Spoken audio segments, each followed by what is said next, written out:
Family ఫంక్షన్లో మహేష్ ఘట్టమనేని కుటుంబం యొక్క బర్త్డే సెలబ్రేషన్స్లో మహేష్ అయితే సందడి చేశారు. అయితే ఇది మనకి డిసెంబర్లో జరిగింది. బట్ ప్రజెంట్ ఈ ఫోటోలు షేర్ చేయడం ద్వారా దాదాపు 2.5 నెలల తర్వాత ఈ ఫొటోస్ ఇప్పుడు వైరల్గా మారాయి.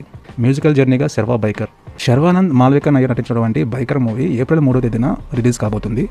ఈ మూవీలో ఏకంగా 8 పాటలు ఉంటాయని ఈ మూవీ యొక్క మ్యూజిక్ డైరెక్టర్ అయినటువంటి జీబ్రాన్ అయితే తెలిపారు. ఈ మూవీ అయితే హాలీవుడ్ రేంజ్లో నిర్మిస్తున్నట్టయితే తెలుస్తుందన్నమాట. కమెడియన్ మహేష్కు సిలిలా స్వీట్ వార్నింగ్.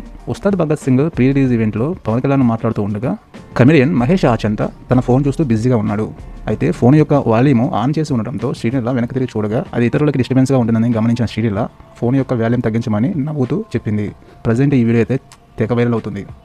ఉస్తాద్ ఊచుకోత మొదలు అక్కడ రికార్డులు షురు. ఉస్తాద్ భగత్ సింగ్ థియేటర్లో సందడి చేయడానికి ఇంకా 2 రోజులే ఉంది. అయితే ఈ మూవీ ఓవర్సీస్ మార్కెట్లో అప్పుడే ప్రపంచం అయితే సృష్టిస్తుంది. నార్త్ అమెరికాలో అయితే ఇప్పటికే ప్రీ సేల్స్ $250,000 మార్కులు అయితే దాటేసాయి అనమాట. రానున్న ఇంకో 2 రోజుల్లో వీటి యొక్క లెక్కలు ఎలా మారుతాయో చూడాల్సి ఉంది.